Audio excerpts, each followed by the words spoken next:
Mon nom est Rodolphe Biquet, founder de la Digital Tree Academy. Il y a quelques années, j'ai conçu une formation sur Canva que ma formatrice associée Raïssa a exécutée. Et dans cette vidéo, je veux rendre justice à Canva. En fait, pour ceux qui ont déjà pris ma formation, site web ou page de vente avec WordPress, vous avez remarqué que j'ai parlé de mon amour là-bas pour 24 heures chrono, ok, Chloé O'Brien. Et ici, dans cette vidéo, au début, je voulais un peu faire comme dans Arrow, quand Oliver Queen commence à s'exprimer là au départ. Nous allons parler de typographie dans cette vidéo, d'accord, de police de caractère. Les polices de caractère, nous le savons, contrôlent l'impression que les clients ont de notre marque, ok? En fonction de ce que nous voulons communiquer à notre audience, il est important de comprendre que les polices de caractère ont une certaine signification, ok? Et elles ont même des significations différentes, d'accord? Donc, c'est important de se rassurer et de réfléchir même, d'accord, à ce que le message que tu veux transmettre, il est bien perçu, il est bien compris, d'accord. Dans les vidéos précédentes, on a vu comment on pouvait utiliser de bonnes couleurs, comprendre vraiment le message derrière chacune des couleurs et maintenant foirer notre visuel avec une typographie vraiment qui ne nous aide pas à transmettre notre message, d'accord. Donc, dans cette vidéo-ci, nous allons parler un peu de typographie. Et nous allons le faire dans la prochaine encore parce que c'est quelque chose d'important. Il faut que les uns et les autres captent tout ce qu'il y a à capter sur la typo avant qu'on continue. D'accord? Mais nous allons commencer par faire un petit exercice. Dans la dernière vidéo, nous avons parlé de serif, nous avons parlé de sans serif, nous avons parlé de script. D'accord? Comme type de police. Ok? De police de caractère. Et ce que nous avons dit la dernière fois, c'est que les polices de caractère, peu importe leur type, ok, évoquaient une certaine émotion, suscitaient une certaine émotion, d'accord. Et ici, par exemple, j'ai différents logos, ok. Le logo de Victoria's Secret. Bon, je préfère ne rien dire et arrêter mon excitation là, d'accord. Alors, lorsque tu vois ce logo-ci, quelle est l'émotion qui est dégagée seulement en regardant à ce logo? Ok, à cause de la typographie utilisée. Quelle est l'émotion? Ok, on a parlé des émotions liées au sérif la dernière fois. Donc, quand toi tu regardes ceci, quelle est l'émotion principale que tu vois? Je te laisse quelques secondes pour réfléchir un peu dessus. Ok, ou bien tu peux mettre pause d'abord et donner ta réponse et ensuite vérifier un peu ce que je donne comme réponse moi de mon côté. Tu peux faire pareil pour ceci et pour ce dernier logo Louis Vuitton. Ok, lorsque moi je regarde Victoria's Secret et je crois en fait que c'est ça leur message, c'est ce qu'ils veulent, en français je crois on va dire portrayer ou bien c'est ce qu'ils veulent démontrer, c'est ce qu'ils veulent promouvoir via ce qu'ils font. C'est le respect. D'accord? C'est le respect. Donc, quand je vois ceci, l'émotion qui me vient, ce qui me vient là en tête directement, c'est le respect. Ok? Et je crois que c'est ce que la marque Victoria's Secret veut faire lorsqu'ils vendent leurs différentes produits, d'accord. Donc, juste à partir de la typographie, il y a une certaine émotion qui s'éveille de mon côté. Et cette émotion-là, c'est le respect, d'accord. Bon, Gucci, ici, là, je vois plus la confiance, d'accord. L'émotion évoquée ici avec Gucci, lorsqu'ils utilisent cette police de caractère, leur police de caractère ici, là, c'est la confiance, d'accord. Maintenant, Louis Vuitton. Oh là là là là là là. Donc, regardez vous-même les formes. D'accord? Donc, Ça, c'est l'autorité. C'est l'autorité. Et ça marque, ça connote très bien avec leur marque, d'accord? Louis Vuitton, ça existe depuis, je sais pas, je voulais dire, depuis un bon moment, depuis peut-être les années 1800, d'accord? Donc, il y a une certaine histoire, ok? Il y a une certaine expertise avec tout le temps là. Et en utilisant cette typographie, le but, c'est justement d'imposer tout ça de manière autoritaire. Donc l'autorité, nous sommes là depuis, ok, nous sommes une référence, nous sommes en place, nous sommes connus, voilà ce que nous faisons, nous avons l'expertise, l'expérience, ok, l'histoire qui parle pour nous, ok, et bam, ils en ont trouvé une typographie qui exprime cela, d'accord? Donc tu pourrais me dire en inbox par exemple ce que toi tu as trouvé à ce niveau, mais moi j'ai là le respect, la confiance et ici l'autorité, qui sont justement des éléments qu'on retrouve des émotions qu'on retrouve lorsqu'on utilise les polices sérifs. Maintenant, allons au niveau des logos, de quelques logos sans sérif. Ok, donc on a aussi 3 qui sont là. Et quelles sont les émotions que tu vois? Ok, donc on a l'habitude de dire simple comme Google.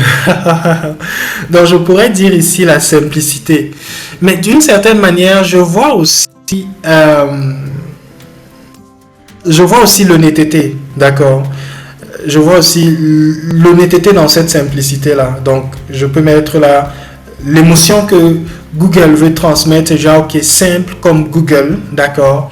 Et aussi, justement, cette honnêteté-là, du genre, ok, donc, on peut leur faire confiance, ok, via les différentes, par exemple, informations qui seront retrouvées sur leur moteur de recherche, d'accord? Maintenant, le logo d'Intel, pour moi, quand je regarde à cette courbe, par exemple, ok, à cette courbe-là, je vois l'évolution. D'accord? C'est l'émotion qui est évoquée de mon côté. Et c'est, je crois, l'émotion que Intel, ok, en utilisant cette typographie sans sérif, veut justement communiquer. Donc, quelque chose d'évolutif, quelque chose de progressif. D'accord? Et maintenant, Microsoft ici, que j'utilise, ok, le système d'exploitation que j'utilise, c'est Microsoft. Le processeur qui est dans cette machine, si c'est un processeur Intel, ok, et le moteur de recherche que j'utilise quand même beaucoup, c'est Google, d'accord. Donc tout ça n'est pas fait au hasard, c'est choisi à dessein, ok. Microsoft ici, je vois la sensibilité, d'accord, quelque chose de sensible. Ok, quelque chose de sensible. Donc, voilà un peu l'émotion que je vois qu'ils essayent d'évoquer, ok, en utilisant cette typographie. D'accord. Maintenant, pour ce qui est des scripts, d'accord, des polices de caractère script, Almag, c'est une chaîne américaine, ok, je vais pas, bon, plus ou moins de novellas, d'accord. Mais ils ont de bons films avec de bonnes thématiques. C'est un peu différent de Novella. Bon, c'est pas parce que je regarde, bien que j'ai regardé ça à un moment, que je dis c'est différent de Novella. Mais Novella, c'est un peu trop bizarre pour moi. Avant, j'aimais ça, mais maintenant, vraiment, je préfère quand même Half Mac. Ok? Même comme à un moment, j'ai cessé de regarder Half Mac quand j'ai vu 2 personnes bizarres. Bon, bref, ils ont souvent de bons films. Ok? Et là, leur logo. Qu'est-ce que la police renseigne comme information? Ok, la police ici renseigne l'élégance. Et si un jour tu regardes par exemple Hallmark, tu vas te rendre compte que il y a quand même beaucoup d'élégance dans leur film, d'accord? Il y a du beau. D'accord, donc il y a du beau, il y a du bien habillé, il y a des fleurs, ok, donc ça commence ici. On ne sait juste pas lever comme ça, tout ça est réfléchi. Donc quand tu penses police que tu vas utiliser pour véhiculer ton message ou le message de ton client, il faut penser à toutes ces émotions. Coca-Cola, la première des choses, c'est quoi? Oh, oh, oh, oh, oh, oh. On est dans le divertissement, on est dans le fun, on est dans le loisir. D'accord? Donc, c'est un peu ce que Coca-Cola veut évoquer. Et c'est ça. Ça se ressent dans la typographie qu'ils utilisent ici, là. OK? Qui exprime le fun. D'accord? Qui exprime du divertissement, du loisir. D'accord? Et maintenant, on a Disney. OK? Bon, je regardais Disney à une époque avec les Demi Lovato. Oh là là, this is me. Bon, à l'époque où Disney était encore une chaîne que je pouvais recommander. Maintenant, c'est un peu plus compliqué. Donc, quand on voit ici, OK, on voit la créativité. D'accord? Et c'est un peu ça, Disney. Disney essaye de te plonger dans un certain imaginaire créatif, dans un certain art. D'accord? Donc, le choix des couleurs n'est pas fait au hasard. C'est pas fait je veux dire, le choix des polices de caractère n'est pas fait au hasard. Autant aussi de même que le choix des couleurs. Donc, il faut vraiment trouver cet excellent mariage-là pour que notre message soit bien reçu, soit bien perçu, pour que nous puissions justement créer des visuels de qualité. D'accord? Ok, j'espère que tu as fait l'exercice sans tricher, qu'au moins tu as participé en donnant tes réponses, ok, avant peut-être de suivre les réponses que moi j'ai données. Bon, si en regardant tout ceci, ça ne te disait absolument rien et que tu as une marque en ligne, ou que tu crées des visuels pour les gens, viens rapidement payer la formation SEO, c'est 25 000 seulement et 39 euros. Donc,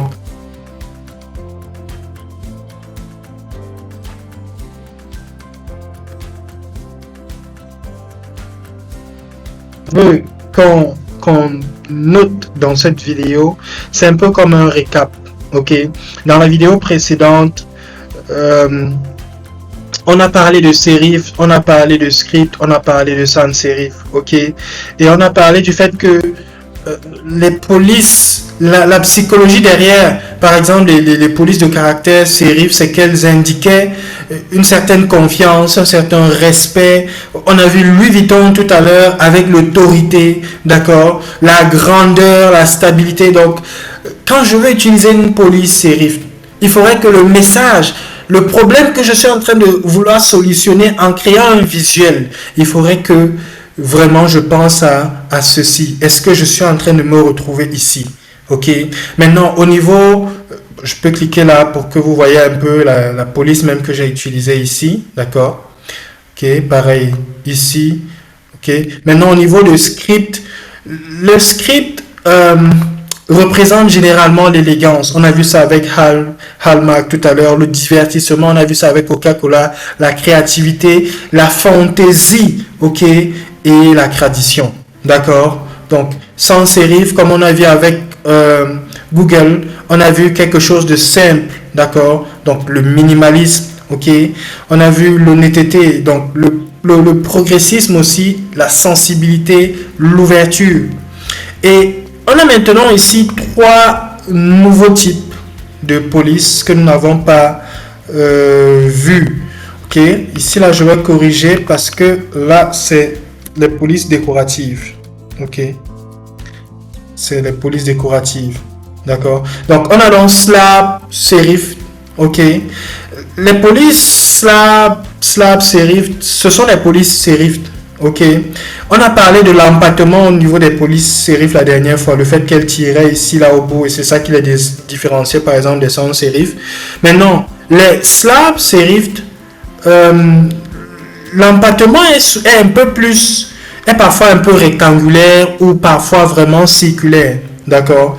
Par exemple là, on voit que on a comme des rectangles ici là au bout. Ok, de mes caractères là. Si cherche peut-être à utiliser cette police-ci que j'ai utilisée pour l'autre, Airbutus ici, on va voir que je crois, hein, j'ai bien noté, c'est Airbutus, j'espère. Ok, c'est pas ça. Donc je viens là, je vais regarder.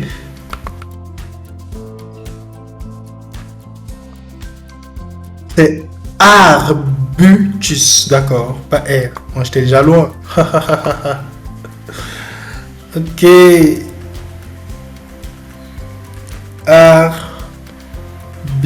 Arbutus. Non, c'est Bu. Ok. Voilà. Donc, si j'utilise par exemple Arbutus ici, vous voyez que maintenant, mon empattement ici là est circulaire. Donc, c'est un peu ça la différence avec le slab serif du serif. D'accord.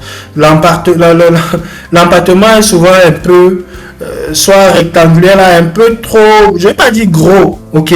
Mais ça me fait penser parfois aux chaussures de certaines femmes. Avec une semelle, peut-être, du genre, tu regardes la semelle, tu vises ça peut-être à un chat.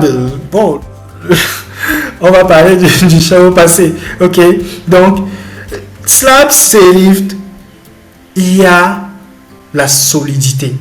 D'accord? C'est quelque chose de solide. Donc, ça veut dire quoi? Si je fais dans les métaux, ok, si je fais dans la sidérurgie, si ton client fait dans la sidérurgie, et que tu te retrouves à venir utiliser juste, et parfois c'est les choses qui se font. Parfois tu vas regarder le visage, tu regardes la typographie utilisée, tu te poses des questions. D'accord? Donc ça c'est le bon moment pour vraiment corriger ça. Ok? Donc slab serif va exprimer la solidité, la confiance, ok, la tendance, une sorte de modernisme, d'accord, parce qu'on avait d'abord eu du serif et après on s'est retrouvé aussi dans du slab serif, donc par la suite, donc c'est ce qui est populaire, c'est ce qui est tendance, c'est ce qui est moderne, ok, et bien sûr il y a le DAS, d'accord. Donc ici aussi on a maintenant des polices décoratives, ok. On a des polices décoratives, d'accord. Tu fais peut-être dans des trucs qui nécessitent une certaine décoration, wedding, la décoration même, qu'elle soit intérieure ou extérieure, etc. et tout. Des trucs artistiques, d'accord. Donc, généralement, ce type de police indique que ta marque est excentrique, spectaculaire, novatrice, adaptative, ok. Une des choses aussi que tu peux faire, c'est de rechercher, je peux dire des synonymes aussi des différentes expressions que j'utilise ici. Ça va aussi t'aider à un peu comprendre un peu plus. D'accord? Et maintenant, on a le dernier type de police manuscrite. D'accord? Ce que j'aime avec les polices, en fait, et même avec les couleurs, on va parfois dire que non, on a le bleu, on a ceci. Tu peux te retrouver à avoir un bleu qui est différent du bleu que tout le monde utilise. Et tu fais maintenant une différenciation encore au niveau de la police ou bien des polices que tu utilises. Ok. On va travailler encore un peu sur des polices. Ok. Ta palette de police dans la prochaine vidéo. Ok. Donc ça c'est une sorte de rappel, un exercice qu'on a fait, une présentation aussi d'autres types de polices que tu peux utiliser ou faire façon. Imagine peut-être tu es un auteur, ok, tu es un auteur et tu n'as pas besoin peut-être d'utiliser du serif, ou bien tu peux utiliser du serif avec des polices manuscrites, ok, et ça c'est valable non seulement pour les visuels, mais également au niveau de ton site internet, d'accord, au niveau de ton site internet, tu peux justement utiliser imagine tu es une romancière, ok, tu peux chercher des polices manuscrites. Et tu as des articles par exemple sur ton site et tu utilises une police différente de peut-être Time New Roman ou bien Verdana qu'on a l'habitude de voir sur le site internet, d'accord. Donc tout ça fait partie du branding et c'est quelque chose de capital dans l'ère dans laquelle nous sommes, ok, l'ère dans laquelle nous étions, où on pouvait faire n'importe quoi, n'importe comment. On vient avec, sur un texte, 26 000 polices, 10 000 couleurs et sur un site internet, pareil, la même chose. C'est en train d'être résolu et il faut s'arrimer rapidement. D'accord? Donc, les polices de type manuscrit donnent une impression vraiment de personnalisation, ok, de convivialité aussi, d'ouverture, ok, et de plaisir. Donc, plaisir, fun, loisir, d'accord? Donc, c'est un peu ce que je voulais présenter dans cette vidéo rapidement, d'accord? Et rendez-vous dans la prochaine vidéo. Bye bye.